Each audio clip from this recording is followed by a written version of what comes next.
10 तरह का कढ़ी चावल खाने वाला ससुराल।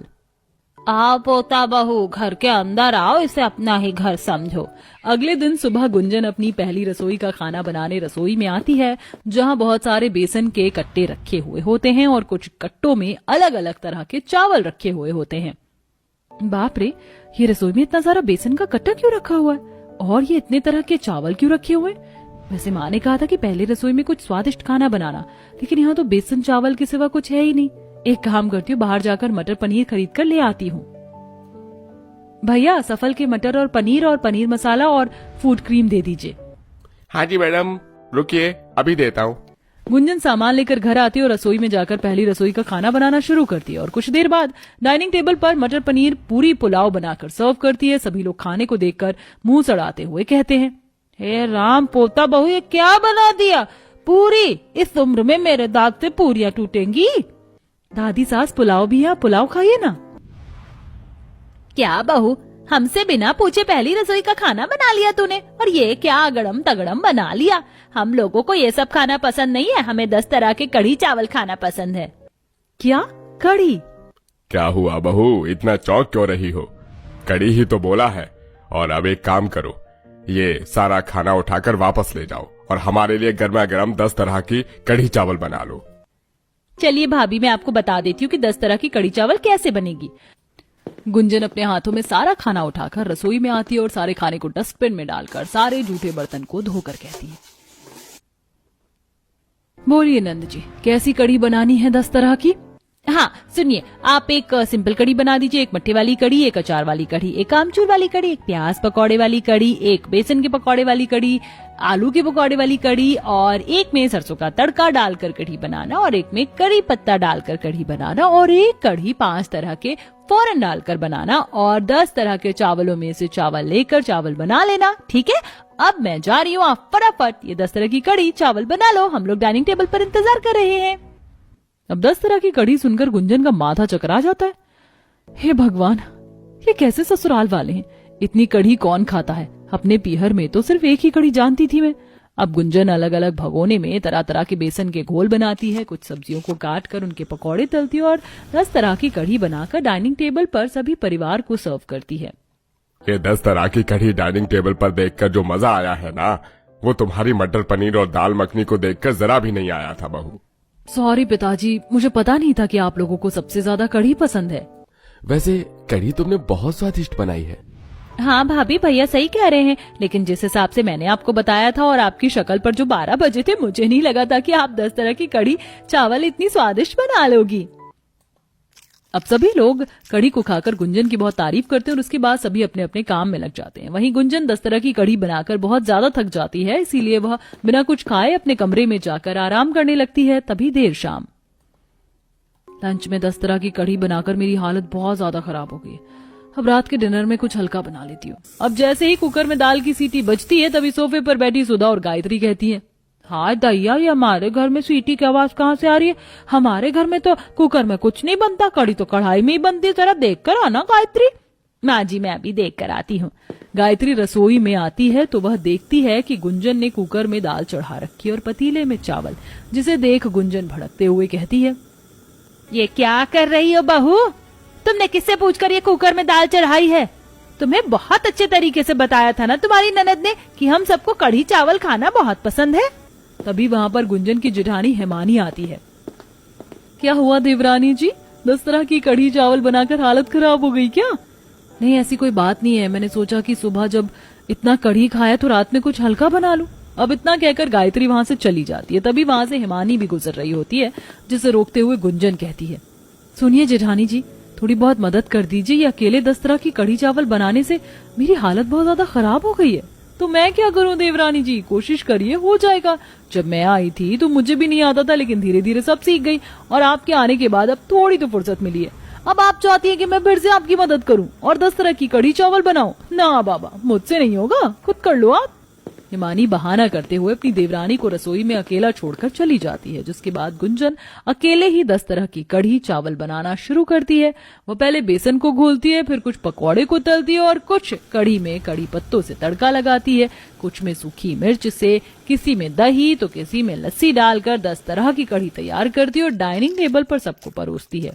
वाह भाभी, आप तो कढ़ी बनाते बनाते कढ़ी में चैंपियन होती जा रही हैं। इतना स्वादिष्ट कढ़ी बनाई है।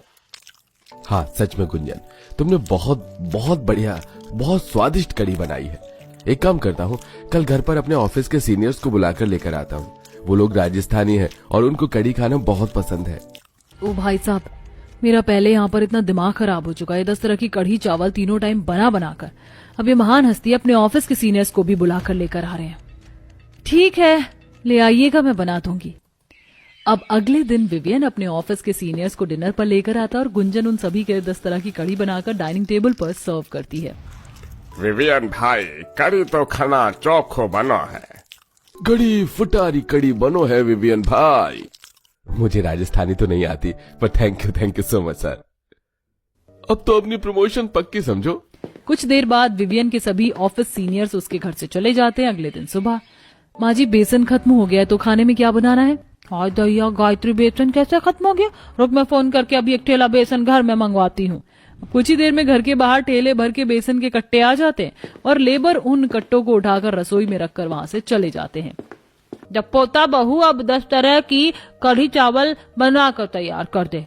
अब गुस्से में दांत पीसती हुई गुंजन रसोई में जाती है और 10 तरह की कढ़ी चावल और बड़े बड़े भगोनों में चढ़ा देती है। बहुत हो गया, मैं आज ही विवियन जी से बात करूंगी, मैं नहीं बना सकती हूँ। और ये 10 तरह के कढ़ी चावल, सभी लोग 10 तरह के कढ़ी चावल को खा रहे होते हैं। सभी को खाना खिलाने के बाद गुंजन अपने कमरे में जाती है, जहां विवियन लैपटॉप पर काम कर रहा होता है। तुम्हें तुम्हारी वाइफ पर जरा भी ध्यान नहीं है क्या? ध्यान कैसे नहीं होगा, मुझे तो बहुत ध्यान है। ऊपर से मैं तो बहुत खुश हूँ। तुम्हें पता है, तुम्हारी 10 तरह की कढ़ी चावल खाने के बाद ऑफिस के सीनियर्स ने मेरी प्रमोशन कर दी है। ओ प्लीज विवियन, तुम तो ऐसे मत बोलो। तुम्हें पता भी है कि सुबह शाम 10 तरह की कढ़ी चावल बना बनाकर मेरी हालत कितनी ज्यादा खराब हो गई है। ऊपर से घर का एक भी सदस्य मेरी मदद नहीं करता। तुम कुछ बोलो ना अपने घर वालों को, उन्हें बोलो कि 10 तरह की कढ़ी चावल खाना बंद कर दें। तुम्हारा दिमाग खराब है क्या गुंजन? मैं ये कैसे कर सकता हूँ? मेरे पूरे परिवार वालों को 10 तरह की कढ़ी चावल खाना बहुत पसंद है, और मुझे भी। तो क्या तुम मेरे लिए भी नहीं बनाओगी? और माँ तो ये बात कभी नहीं मानेगी। मैं इसमें तुम्हारी कोई मदद नहीं कर सकता। ठीक है विवियन, कोई बात नहीं। अब अपने पति से भी गुंजन को कुछ खास मदद नहीं मिलती। अब गुंजन फैसला लेती है कि वह 10 तरह के कढ़ी चावल बनाएगी, सिर्फ ससुराल वालों के लिए, लेकिन खुद नहीं खाएगी। माँ जी, 10 तरह की कढ़ी चावल रेडी है, खा लीजिए। सभी परिवार के सदस्य फटाफट 10 तरह के कढ़ी चावल को खाने लग जाते हैं, लेकिन किसी की भी नजर गुंजन की हालत पर नहीं जाती। गुंजन दिन पर दिन पतली दुबली होती जा रही थी, बीमार पड़ती जा रही थी। तभी एक दिन गुंजन रसोई में 10 तरह की कढ़ी चावल बना ही रही होती है कि वो वहां पर बेहोश हो जाती है। पूरा परिवार रसोई में पहुंचता है। गुंजन को फौरन डॉक्टर के पास लेकर जाना होगा। गुंजन जी की हेल्थ कंडीशन बहुत ज्यादा खराब हो रही है। लगता है कई दिनों से खाना नहीं खा रही हैं। शरीर में एनीमिया के लक्षण सामने आए हैं। खाना तो 3 टाइम बन रहा था, फिर बहू ने खाना नहीं खाया क्या? माँ, ये सब हमारी वजह से हुआ है। गुंजन ने मुझसे कहा था कि उसे कढ़ी बनाना और खाना बिल्कुल भी पसंद नहीं है, लेकिन हम लोग फिर भी उससे 10 तरह की कढ़ी चावल बनवाते रहे, जिसका नतीजा उसने ये दिया है कि वो हमको बनाकर 10 तरह की कढ़ी चावल खिलाती रही, लेकिन खुद ने खाना पीना छोड़ दिया। अब गुंजन जैसे ही होश में आती, तभी सारा परिवार उससे माफी मांगते हुए, बहू, हमसे बहुत बड़ी गलती हो गई, हमें माफ कर दे। हमने कभी भी तेरी इच्छाओं के बारे में नहीं सोचा और अपनी इच्छाएं तुझ पर जबरदस्ती थोपते रहे और पूरी करवाते रहे। अब गुंजन सबको माफ कर देती है और इस हादसे के बाद गुंजन के ससुराल वाले के 10 तरह के कढ़ी चावल खाना भी छोड़ देते हैं। ये क्या भाभी, आप अभी अभी आई हो और जाने की बात करी हो? आप थोड़ा रुको, मैं आपके लिए कुछ खाने को लाती हूँ। सिमरन कुछ बोल पाती कि उससे पहले ही शांति फोन पर बात करती हुई उनके सामने आती है और उन्हें सुनाते हुए कहती है, अरे बहन, पता नहीं कैसे कैसे लोग होते हैं, खाली हाथ बेटी के घर आ जाते हैं और पेट भर के खाकर चले जाते हैं। मैं तो जब भी अपनी बेटी के घर जाती हूँ, सोने का कुछ बनवा कर लेकर जाती हूँ और उसके घर से एक गिलास पानी तक नहीं पीती। शांति को फोन पर ऐसी बातें करता देख सिमरन और निशा दोनों समझ जाती हैं कि शांति उन्हें ही ताने दे रही है, और ये देख सिमरन अपनी नंद से बोलती है, तुम्हारी सास हर समय ऐसे ही तुम्हें सुनाती है क्या? तुम कभी अपने पति से क्यों नहीं कहती कुछ? भाभी, इस घर में एक मेरा पति ही तो मेरा साथ देता है। अगर मैं भी उनसे शिकायत करने लगी तो घर में कहीं अनबन ना हो जाए, और मैं नहीं चाहती कि घर में अनबन हो। और माँ जी की बात तो थोड़ा समय लगेगा तो सब ठीक हो जाएगा। मेरी नंद कितनी समझदार है, ठीक कहा उसने। मैंने भी तो लव मैरिज करी थी और अपने प्यार से शादी करने के लिए अपने घर वालों से रिश्ता नाता तोड़ दिया, और वही हाल मेरी नंद का है। तभी तो उसकी प्रेगनेंसी में मैं सिर्फ उससे मिलने आई थी। जैसे मेरी सास ने मुझे अपना लिया, वैसे ही निशा की सास की भी नाराजगी खत्म हो जाएगी। इस तरह सिमरन अपनी नंद से मिलकर अपने ससुराल जाती है, जहां वो अपनी गरीबी देख और अपनी नंद से मिलकर उसे अपने कुछ पुराने दिन याद आते हैं। पता नहीं उस गरीब लड़के ने तुझ पर ऐसा कौन सा जादू कर दिया जो तू राजपाट छोड़कर उस गरीब के घर बसना चाहती है। अगर जाना चाहती है तो जा, पर भूल जाना तेरे माँ बाप भी है। माँ, आपको मुझसे रिश्ता तोड़ना है ना तो तोड़ लो, पर देख लेना जब मैं अपने ससुराल में खुशहाल जिंदगी जी रही होंगी ना, तब आप ही आओगी मुझसे मिलने के लिए और मुझे खुशी खुशी अपनाओगी भी, ये मेरा विश्वास है। इतना बोलकर सिमरन सारा सामान लेकर अपने घर से निकल जाती है और शादी करके अपने गरीब ससुराल जाती है। सिमरन ये सब कुछ सोच रही होती है कि तभी एक औरत उनके पास आती है। बहू, पिछले आधे घंटे से तुम्हारा इंतजार कर रही हूँ। शाम को पार्टी में जाना है मुझे। मेरी बेटी का लहंगा बनाया कि नहीं? बन गया आंटी जी, बस अभी लेकर आती हूँ, और अगर मैं ना रहूं कभी तो माँ जी से बोल दिया कीजिए। अरे बहू, पूरे दिन में कम से कम 10 ग्राहक आते कपड़े लेने के लिए, और तूने अपने छोटे से कमरे को टेलर रूम बना रखा है। अब कौन सा कपड़ा किसका है मुझे क्या पता। कोई बात नहीं, अब मैं आ गई हूँ ना, मैं अभी आपको आपका कपड़ा देती हूँ। सिमरन को सिलाई का शौक था और इसी शौक को वो अपने ससुराल में आकर पैसे कमाने के लिए इस्तेमाल करती है, ताकि अपने गरीब ससुराल वालों की थोड़ी मदद कर सके। तो वहीं जब से निशा ने अपने परिवार के खिलाफ जाकर शादी करी थी, सिमरन के ससुराल वाले अपनी बेटी से खफा थे। समय यूं ही बीतता है और एक दिन, बहू, तेरी नंद और उसकी सास को यहाँ किसने बुलाया? कहीं तूने तो नहीं बोला था यहाँ आने के लिए? तू उस दिन अपनी नंद से मिलने के लिए गई थी। नहीं माँ जी, मैंने नहीं बोला। जरूर उन्हें कुछ काम होगा इसीलिए आई हैं, और वैसे भी अब आपकी बेटी गर्भवती है। अब तो नाराजगी छोड़ दीजिए, घर में मेहमान आए हैं, अच्छे से बात कीजिएगा। हमेशा तो बहू मुझे ही अपने बच्चों के सामने झुकना ही पड़ा है। पहले बड़े बेटे ने मेरी मर्जी के खिलाफ जाकर तुझसे शादी की, और उसके बाद मेरी बेटी ने भी वही काम किया। मेरे दोनों बच्चों की वजह से मुझे हमेशा सर झुकाकर जिंदगी का सामना ही करना पड़ा है। आशा अपनी बहू को सुनाकर मुंह बनाकर बाहर जाती है। आ गई समधन जी आप तो बड़ी चालाक निकली। माना कि बच्चों ने लव मैरिज करी है, पर इसका मतलब ये तो नहीं कि आप अपनी बेटी को खाली हाथ विदा कर। मेरी बेटी ने भी लव मैरिज करी थी, पर हमने उसको पूरे 7 तोला सोना दिया था। बहन, आप तो हमारी हालात से वाकिफ हैं। उस समय हालात ही कुछ ऐसे थे कि कुछ दे ही नहीं पाए। वो सब तो ठीक है बहन, पर मेरी बहू अब गर्भवती है। 2 महीने बाद मैं घर में गोद भराई की रस्म रख रही हूँ, तो आप सभी को आना है शादी में। हालत खराब थे, पर अब तो हालात सुधर गए होंगे। बहू भी सिलाई का काम जो करती है, और आप नहीं जानती, जब मेरी बेटी की गोद भराई थी तब तो मैं 2 तोला सोना ले गई थी। और अपनी बेटी के घर में जब भी जाती हूँ तो कभी सोने की अंगूठी, तो पायल, तो झुमके, कुछ न कुछ लेकर ही जाती हूँ। औरों के माँ बाप की तरह नहीं जो खाली हाथ पहुँच जाऊं। इस तरह शांति निशा के साथ इनविटेशन देने के बहाने निशा के गरीब परिवार को खरी खोटी सुनाकर अपने घर आ जाती है और सोने के सामान की बात उनके कानों में डाल देती है। पर शांति की ऐसी बातें सुनकर सिमरन को बहुत बुरा लगता है और वो सिलाई करते हुए खुद से कहती है, कितनी लालची है मेरी नंद की सास। ऐसे तो वो हमारे साथ साथ मेरी नंद का भी जीना हराम कर देगी। अगर इस बार हम लोग गोद भराई में कुछ सोने का नहीं लेकर गए तो कहीं सभी मेहमानों के सामने हमारी इज्जत की ध्वजियां न उड़ जाएं। सिमरन गहरी सोच में सिलाई कर रही होती है, जिस वजह से उसका हाथ मशीन में आ जाता है और उसके हाथों से खून निकलने लगता है। तभी वहां दिवाकर आकर खराब कपड़ा लेकर सिमरन के हाथों में पट्टी कर देता है। सिमरन, तुम्हारा ध्यान किधर है?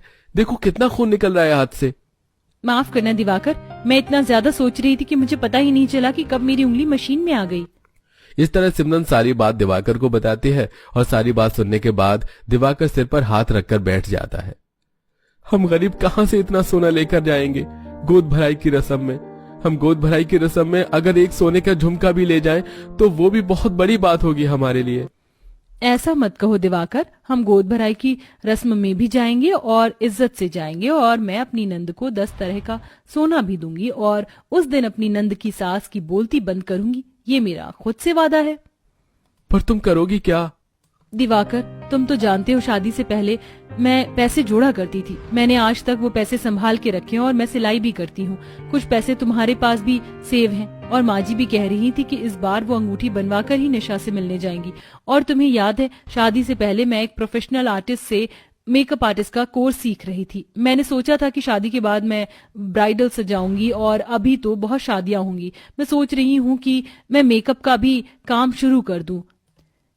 दिन में सिलाई और रात में मेकअप का काम करूंगी। देखना, इन 1.5 महीने में मैं अच्छे पैसे कमा लूंगी।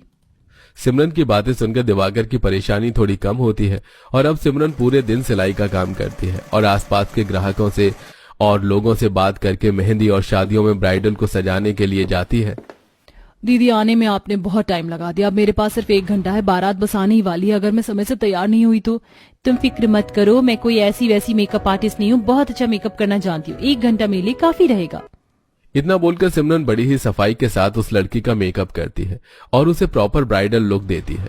जब लड़की खुद को शीशे में देखती है तो सिमरन की काफी तारीफ करती है।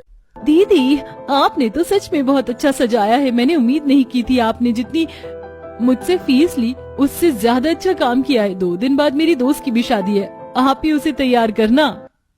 इस तरह एक के बाद एक सिमरन के पास काम आने लगता है। अब कभी शादी में जाकर वो मेहंदी लगाकर पैसे कमाती, तो कभी लोगों का मेकअप करके सजाकर, तो वहीं दूसरे दिन घर में रहकर सिलाई करती और दिन रात पैसे जोड़ती है। और इस तरह से काम करके वो खुद से 2 लाख रुपए जोड़ लेती है। बाकी पति और सास ने भी थोड़ी मदद की थी। देखते ही देखते गोद भराई का दिन आ जाता है और उस दिन जब निशा के घर में सजावट का काम चल रहा था तो निशा हाथों में मेहंदी लगवा रही होती है। तभी वहां एक वेटर हाथ में सोने के जेवर का थाल लिए आता है और टेबल पर रख देता है। मैडम, ये आपका सोने का नेकलेस। मेरा नेकलेस? पर मैंने तो कुछ नहीं बनवाया। ये तो बड़ा ही सुंदर सोने का हार है बहू। तेरे यार दोस्त तो अमीर निकले, तू गोद भराई में यही पहनना।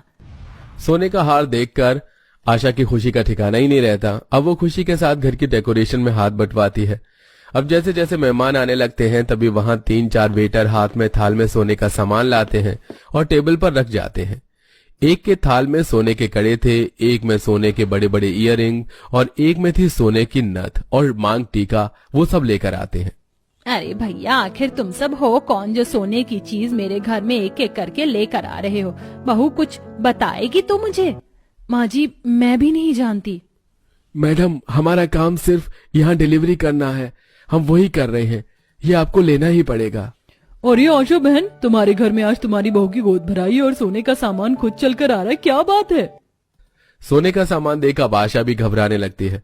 कुछ देर बाद गोद भराई की रस्म शुरू होती है और तभी वहां सिमरन, शांति और दिवाकर के साथ 5 और वेटर के साथ आती है, जिनके हाथ में थाल थी जिसमें एक में सोने के कप थे, एक में सोने की पायल और अंगूठी थी, बाकी में कुछ सोने के सिक्के और सोने के बर्तन थे। और वो लोग उसी टेबल पर सब सामान रखकर चले जाते हैं। वहीं फिर गोद भराई की रस्म करते हुए सिमरन अपनी सास के साथ अपनी नंद को सोने की अंगूठी और पायल देती है। भाभी, इतना सारा सोना इन सब की जरूरत नहीं थी। भाभी, इसका मतलब एक एक करके जो 10 आदमी हमें ये सोने की चीजें देकर गए वो सब आपने भिजवाए थे, पर क्यों? अपनी बीवी से पूछो कैसे तुम्हारी माँ मेरी नंद को और हमें सोने के लिए हर समय ताने देती थी। शांति बहन, तुम इतनी अच्छी बहू और उसके परिवार को सोने के लिए ताना दिया करती थी। तुम ऐसी निकलोगी, हमने तो कभी सोचा नहीं था। तुम कितनी लालची हो, खुद की बेटी को आज तक कुछ दिया नहीं और बहू से इतना डिमांड। माँ, मुझे आपसे ये उम्मीद नहीं थी। भाभी, हमें इनमें से कुछ नहीं चाहिए, आप इन्हें वापस लेकर चले जाओ। अपने बेटे और पड़ोसियों की बातें सुनकर शांति को काफी शर्मिंदगी महसूस होती है और उसकी गर्दन शर्म से झुक जाती है। और वहीं आशा और दिवाकर अर्पित से कहते हैं, कोई बात नहीं बेटा, ये सब हमने तुम्हारे लिए इंतजाम किया है और वैसे भी हर माँ बाप का फर्ज बनता है शादी में अपनी बेटी को कुछ देने का। इससे तुम हमारी तरफ से गिफ्ट समझ कर रखो। आशा के काफी कहने पर अर्पित और निशा गिफ्ट के तौर पर वो सारा सोना रख लेते।